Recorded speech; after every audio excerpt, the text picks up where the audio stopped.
Right నమస్తే. వికలాంగులకు సంబంధించి ఏదైతే దివ్యాంగులు కావచ్చు, వికలాంగులు కావచ్చు, వాళ్ళకు పెన్షన్లు పెంచుతామని చెప్పి నానా రకాల అనేక రకాల హామీలు ఇచ్చింది గవర్నమెంట్. దానికి సంబంధించి ఈరోజు మాకు ఇచ్చినటువంటి హామీలు నెరవేర్చాలని చెప్పి డిమాండ్ తోటి దాదాపు 20 నెలలుగా వస్తూ ఉన్నది. కానీ హామీలు మాత్రం ఎక్కడ వేసిన గొంగడు అట్లనే ఉన్నది. ఖచ్చితంగా మా డిమాండ్స్ అనేది నెరవేర్చాలని చెప్పి కూడా ఇక్కడ ఒక ప్రెస్ మీట్ పెట్టడం జరిగింది. మాట్లాడే ప్రయత్నం చేద్దాం. నమస్తేనా.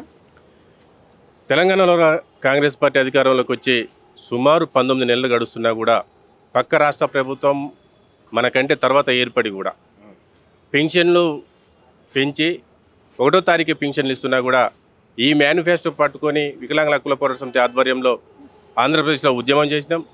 6,000 పెన్షన్ ఇవ్వకపోగా వికలాంగులకు పెన్షన్ నెల సరైన కాలంలో ఇవ్వకపోవడాన్ని వికలాంగుల హక్కుల పోరాట సమితి వ్యవస్థాపకులు మందకృష్ణ మాదిగ గారు తీవ్రంగా వ్యతిరేకిస్తూ ఉన్నారు. వికలాంగుల పెన్షన్ 6,000 చేయాలని, ఇతర చేయూత పెన్షన్లు మొత్తం కూడా 4,000 చేయాలని, ఆంధ్రప్రదేశ్లో ఇస్తున్నట్టు తెలుగుదేశం పార్టీ ప్రభుత్వం ఇస్తున్నట్టు కండరాలక్షింత వారికి కూడా 15,000 రూపాయలు ఇవ్వాలని, స్థానిక సంస్థల్లో కూడా వికలాంగులకు రాజకీయ రిజర్వేషన్ కల్పించాలని, వికలాంగుల సంక్షేమ శాఖ స్వతంత్రంగా కొనసాగించాలని, అదేవిధంగా మహిళలకు ఉచిత బస్సు ఏ విధంగా ఇస్తున్నారో అందులో వికలాంగులైనటువంటి మహిళలు పోతున్నారు. వికలాంగులైనటువంటి పురుషులకు ఆల్రెడీ 50% కన్సెషన్ ఉంది. ఈ ఒక్క 50% ఇచ్చి మాకు కూడా ఉచితంగా ఇవ్వాలని ఇలా 28, 29 డిమాండ్ల మీద రేపు ఆగస్టు 13 హైదరాబాద్లో వికలాంగుల మహాగర్జన నిర్వహించబోతా ఉన్నాం. ఈ రాష్ట్ర ముఖ్యమంత్రి గారికి ఇచ్చే పెన్షన్ 1వ తారీఖే ఇవ్వాలని, లేని ఎడల రేపు ఆగస్టు 13వ తారీఖు నాడు ఈ రాష్ట్ర వ్యాప్తంగా ఉన్నటువంటి 44 లక్షల మంది వికలాంగులు చేయూత పెన్షన్దారులందరూ కూడా హైదరాబాద్ రాబోతా ఉన్నారు. ఈ హైదరాబాద్ వచ్చిన రోజు ఈ రాష్ట్ర ముఖ్యమంత్రి తోటి కాంగ్రెస్ ప్రభుత్వం తోటి వికలాంగులు చేయూత పెన్షన్దారులందరూ కూడా తారోపేడో తేల్చుకోవడానికి సిద్ధమవుతా ఉన్నారు. అయితే ఫస్ట్లో అంటే గతంలో ఎలక్షన్స్కి వచ్చినప్పుడు వికలాంగులకు అనేక హామీలు ఇచ్చిన రేవంత్ రెడ్డి గారు ఇప్పుడు ఏ సభ పెట్టినా కూడా అభివృద్ధి చేస్తున్నాం అని మాట్లాడుతూ ఉన్నాడు. కానీ వికలాంగులకు కావచ్చు, వృద్ధులకు కావచ్చు, ఈ పెన్షన్ ఒక కంటెంటే తీసుకోవట్లేదు, దాని గురించి మాట్లాడట్లేదు. దీని మీద మీ అభిప్రాయం ఏంటండి? ఎలక్షన్ల కంటే ముందు పిసిసి అధ్యక్షుడిగా ఉన్నటువంటి రేవంత్ రెడ్డి ఏ మీటింగ్ చెప్పినా కూడా, ఎక్కడ మీటింగ్లో పాల్గొన్నా కూడా డిసెంబర్లో కాంగ్రెస్ పార్టీ అధికారంలోకి వస్తుంది, వికలాంగులకు 6,000 వస్తాయి. డిసెంబర్లో కాంగ్రెస్ పార్టీ అధికారంలోకి వస్తే చేయూత పెన్షన్లకు 4,000 పెన్షన్ వస్తుంది అని అన్ని చోట్ల భారీ ఎత్తున పెట్టిండు. కానీ గెలిచి 20 నెలలు అవుతున్నా కూడా 37 కేబినెట్ సమావేశాలు నడిచినా కూడా ఏ మీటింగ్లో కూడా రైతులకు రుణమాఫీ గురించి, ఇతర కాళ్ళు చేతులు సక్రమంగా ఉన్న వాళ్ళ గురించి మాట్లాడుతున్నాడే తప్ప నిజంగా పెన్షన్ తోటే జీవనాధారం గడిపే మా వికలాంగుల గురించి కానీ, నిజంగా పెన్షన్ తోటే జీవితం గడిపే మా వృద్ధుల వితంతుల గురించి కానీ, నిజంగా పెన్షన్ లేకపోతే మా జీవనం లేనట్టు మా గురించి కానీ ఎక్కడ కూడా మాట్లాడట్లేదు. అందుకనే గౌరవనీయులు వికలాంగుల హక్కుల పోరాట సమితి ఆధ్వర్యంలో, చేయూత పెన్షన్దారుల ఆధ్వర్యంలో, మాదిగ రిజర్వేషన్ పోరాట సమితి ఆధ్వర్యంలో రేపు చలో 13 నాడు ఈ రాష్ట్ర ప్రభుత్వంతో తాడోపేట తెలుసుకుంటాం. అదేవిధంగా స్థానిక ఎలక్షన్లకు రాబోతా ఉన్నారు. బీసీలకు రాజకీయ రిజర్వేషన్ ఇస్తా ఉన్నాడు, మరి వికలాంగులకు కూడా రాజకీయ రిజర్వేషన్ ఇవ్వాలి కదా. చేయూత పెన్షన్దారులు ఈరోజు ఇక్కడ 50 లక్షల మంది ఉన్నారు, 44 లక్షల మంది ఉన్నారు. 44 లక్షలు ఇంటూ 2 కోటి జనాభా ఉన్నటువంటి చేయూత పెన్షన్దారులను వికలాంగులు మర్చిపోయి ఎలక్షన్లో పోతే మాత్రం ఈ కాంగ్రెస్ ప్రభుత్వం ఓడిపోక తప్పదు. మా టార్గెట్ ఎఫెక్ట్ పడే అధికారం ఉంది. కృష్ణమాదిగ గారు జిల్లాలలో తిరుగుతుంటే వేలాది లక్షల మందితో వికలాంగుల మీటింగ్లో వస్తూ ఉన్నారు. ఈ రోజు కూడా అంబర్పేటలో ఈరోజు 500 మందితో మీటింగ్ జరగబోతా ఉంది. మళ్ళీ ఇక్కడ చూసుకొని భువనగిరి వెళ్ళబోతా ఉన్నారు.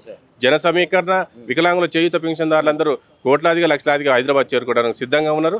రాష్ట్ర ప్రభుత్వం ఆగస్టు 1వ తారీఖు లోపే పెన్షన్ పెంచాలని విహెచ్పిఎస్ డిమాండ్ చేస్తుంది. ఇంకోటి కూడా ఇప్పుడు ఏదైతే వికలాంగులకు సంబంధించి సమస్యలు ఉన్నాయో దీంట్లోని మా కాంగ్రెస్ కార్యకర్తలు ప్రతి గ్రామం పోయి అన్ని సమస్యలు తెచ్చుకుంటా ఉన్నారని చెప్పి మాట్లాడుతూ ఉన్నారు. అంటే వచ్చిరా కాంగ్రెస్ నుంచి ఎవరన్నా మీకు హామీలు కావచ్చు, అంటే ప్రజాపాలన అన్నారు, దరఖాస్తులు అన్నారు, అన్నీ అన్నారు కదా, మళ్ళీ మిమ్మల్ని ఏమన్నా మందలించే ప్రయత్నం? కాంగ్రెస్ ప్రభుత్వం ప్రజాపాలన అని చెప్పుకుంటుంది కానీ అది ప్రజాపాలన కాదు. ఖాళీ చేతులు ఉన్న వాళ్ళ పాలన, మంచి వాళ్ళ పాలన. వికలాంగులను, చేతగాని వాళ్ళను, చేయూత పెన్షన్దారులను వదిలేసి మంచి వాళ్ళ పాలనకు ఉంటుంది. నేను అంటున్న 1,000 కోట్లతోటి రైతు రుణమాఫీ, 1,000 కోట్లతోటి రైతులకు భరోసా ఇచ్చే బదులు కాళ్ళు చేతులు లేని వాళ్లకు మా పెన్షన్ ఇవ్వచ్చు కదా. మరి చేయూత కుటుంబాలకి ఆసరగా మిగిలినటువంటి ముసలి వాళ్లకు పెన్షన్లు ఇవ్వచ్చు కదా. కండరాల క్షీణతతో బాధపడతా ఉన్నారు. ఈ రాష్ట్ర వ్యాప్తంగా 3,000 మంది కండరాల క్షీణత బాధితులు ఉన్నారు. వాళ్ళకు 15,000 ఇవ్వచ్చు కదా. ప్రజా పరిపాలన, మంచి వాళ్ళ పరిపాలన, అది ప్రజా పరిపాలన కాదు. కాలు చేతులు ఉన్న వాళ్ళ పరిపాలన, వికలాంగుల పాలన కాదు. నిజంగా వికలాంగుల పాలన ఏంది, చేయూత పెన్షన్దారులు ఏంటంటే పక్కన ఉన్నటువంటి రాష్ట్రాన్ని చూసి ఇప్పుడు మన పక్క రాష్ట్రం మనకంటే తర్వాత ఏర్పడినటువంటి రాష్ట్రంలో అన్ని అమలు చేస్తూ ఉన్నారు. ఈ వికలాంగులకు సంబంధించిన పెన్షన్లు కావచ్చు, ఇంకా ఇచ్చిన హామీలన్నీ నెరవేర్చుకుంటూ వస్తూ ఉన్నారు. మరి మన రాష్ట్రంలో ఎందుకు ఈ దుస్థితి పట్టిందంటే కాంగ్రెస్ ప్రభుత్వంలో కాంగ్రెస్ పిసిసిగా అధ్యక్షుడిగా ఉన్నటువంటి రేవంత్ రెడ్డి ఆ రోజులలో ప్రెస్ మీట్ పెట్టి ఆ ధనిక రాష్ట్రము, బడ్జెట్ ఉన్న రాష్ట్రము, ఆ సూర్యుడు అటు నుంచి ఇటు పొడిచినా కూడా వికలాంగులకు, చేయుత పింఛన్దారులకు నేను పింఛన్ ఇస్తానని బాగా పలికిండు. అదేవిధంగా మన రాష్ట్రం నుంచి కొత్తగా ఏర్పడినటువంటి ఆంధ్రప్రదేశ్లో అధికారంలోకి రాంగలోనే పింఛన్లు ఇవ్వడమే కాకుండా ప్రతి నెల 1వ తారీఖు నాడు వాళ్ళు ఇంటికి పోయి పింఛన్లు ఇచ్చే పరిస్థితి ఉంది. మరి మనకి రాష్ట్రం ఏమైంది? 1వ తారీఖు రావాల్సినటువంటి పింఛన్, జూన్ నెల పింఛన్ జూలై 25 అయినా కూడా మాకు ఇంకా పింఛన్లు పడలే. అవి ఎప్పుడు పడతాయో తెలియదు. ఇది మీది ప్రజాపాలన కాదు, అది మంచిగా ఉన్న వాళ్ళ పాలన, కాల్చేతులు సకలంగా ఉన్న వాళ్ళ పాలన, వికలాంగుల పరిపాలన కాదు అన్న. ఇప్పుడు గతంలో మన రేవంత్ రెడ్డి గారు ఇప్పుడు తీసుకుంటే 4000 పెన్షన్ వస్తుంది వికలాంగులకు కావచ్చు, దివ్యాంగులకు కావచ్చు. నేను వచ్చిన తర్వాత ఒక నెల రోజులు ఆగితే 6000 చేస్తా అని చెప్పిండు. ఇప్పటికి కూడా అభివృద్ధి దశలో ముందరికి వెళ్తా ఉన్నది కాంగ్రెస్ పార్టీ అని చెప్తా ఉన్నారు. మీరేమో అసలు ఇంతవరకు మాకు అమలు కాలేదు, వచ్చే పెన్షన్ కూడా రావట్లేదు అని చెప్తా ఉన్నారు. అది ఏంది అసలు, ఏం జరుగుతా ఉంది? ముఖ్యంగా వికలాంగులు అంటే ప్రజాస్వామ్యంలో చాలా చిన్న చూపు. వీళ్ళకు గొంతు లేదు కదా, వీళ్ళకి అడిగేవాడు లేరు కదా, వీళ్ళు ఏం చేస్తారు, వీళ్ళకి పెన్షన్ ఎందుకు, ఎప్పుడు ఇచ్చినా సరిపోతాయి కదా అంటే మేము ఓటు బ్యాంకుకు తప్ప హక్కులకు అడగడానికి మేము ఎందుకు సరిపోవట్లేదు అనేది ఒక మనసు మీద చేసుకొని ఆలోచించండి రేవంత్ రెడ్డి గారు. నేను చెప్తున్నా, రేపు ఆగస్టు 13 వికలాంగుల మహాగర్జన ఏదైతే ఉందో, ఒంటరి మహిళల్ని అందరినీ కలుపుకొని, పెన్షన్దారు కలుపుకొని, మేము మందకృష్ణ ఆధ్వర్యంలో రాజకీయ శక్తిగా ఎదిగిపోతున్నాం. ఎందుకంటే 20 నెలలు అయింది పింఛన్ ఇవ్వకపోవడం. అంటే మేము అడుగు లేదు, మాకు గొంతు లేదు, మాకు రాజకీయ నాయకులు ఎవరు అండదండ లేదనే, అంతే కదా మీ ఉద్దేశం. అంటే మీ మామ జయపాల్ రెడ్డి హ్యాండిక్యాప్డే, పద్మారెడ్డి హ్యాండిక్యాప్డే, మేము ఎందుకు అందులో 2017లో మీరే ఎల్బీ నగర్ పరిధిలో వికలాంగుల సమాజం గురించి సంక్షేమం కోసం మాట్లాడిన మీరు ఈరోజు గద్దెనెక్కి ముఖ్యమంత్రి అయినంత మాత్రాన మమ్మల్ని మర్చిపోతున్నారంటే ఎంత చిన్న చూపు. చూసుకోండి, ఇదేందో మేము కూడా చూడబోతున్నాము. గతంలో ఏఐసిసి ఇచ్చిన మేనిఫెస్టో ఏదైతే ఉందో, స్థానిక సంస్థల రిజర్వేషన్, అది కాంగ్రెస్ ప్రభుత్వం పెట్టింది. ఐక్యరాజ్య సమితి పెట్టిన ఆర్టికల్ 29 ప్రకారం ప్రోత్సహించమని చెప్తే, కాంగ్రెస్ ఏఐసిసి పెట్టిన మేనిఫెస్టో రాజకీయం ప్రోత్సహించడానికి పెట్టిన కాంగ్రెస్ ప్రభుత్వము ఛత్తీస్గఢ్, రాజస్థాన్లో ఇంప్లిమెంట్ చేస్తున్నారు. తమిళనాడులో గజెట్ చేసింది. కానీ మన ప్రభుత్వము రాష్ట్రంలో పోరాడి సాధించుకున్న రాష్ట్రంలో వికలాంగులు కూడా తెలంగాణ ఉద్యమంలో పోరాట యోధులు. కానీ మమ్మల్ని ఎందుకు గుర్తుపడట్లేదు? మేము దీని మీద చాలా తీవ్రంగా ఆలోచిస్తున్నాము. రేపు ఆగస్టు 13 మహాగర్జన ఏదైతే ఉందో, మేము రాజకీయ శక్తిగా ఎదగబోతున్నాము. మీరు రాజకీయ శక్తిగా ఎదగబోవడం అంటే ఇప్పుడు ఆల్రెడీ బీసీలకు, అంటే స్థానిక సంస్థల ఎలక్షన్లు రాబోతూ ఉన్నాయి, బీసీలకు 42% రిజర్వేషన్కి ఆర్డినెన్స్ తోటి ముందరికి వచ్చే ప్రయత్నం చేస్తూ ఉన్నది కాంగ్రెస్ పార్టీ. అంటే మీరు కూడా ఏమన్నా రాజకీయంగా నిలబడబోతా ఉన్నారా, పోటీ చేయబోతా ఉన్నారా?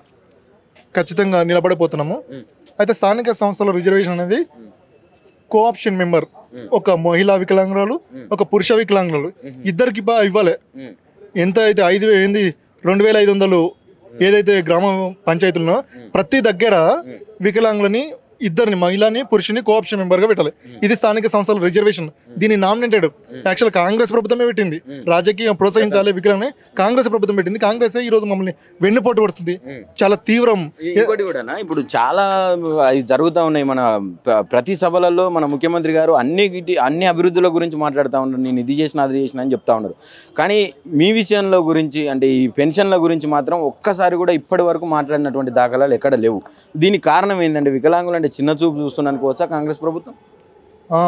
ఎస్సీ ఎస్టీ కంటే అత్యంత వెనుకబడ్డ వర్గం వికలాంగుల వర్గం. మహానుభావుడు డాక్టర్ బిఆర్ అంబేద్కర్ ఏమన్నారంటే, అత్యంత వెనుకబడ్డ వర్గం, గొంతు లేని వర్గానికి రాజకీయ రిజర్వేషన్ ఇవ్వమని చెప్పిండు. దాని ఉద్దేశం ప్రకారం రాజ్యాంగబద్ధంగా మేము రాజకీయ రిజర్వేషన్ కావాలని కోరుకుంటున్నాము. దీన్ని భవిష్యత్తులో మేమంటే ఏదో చూపిస్తాము.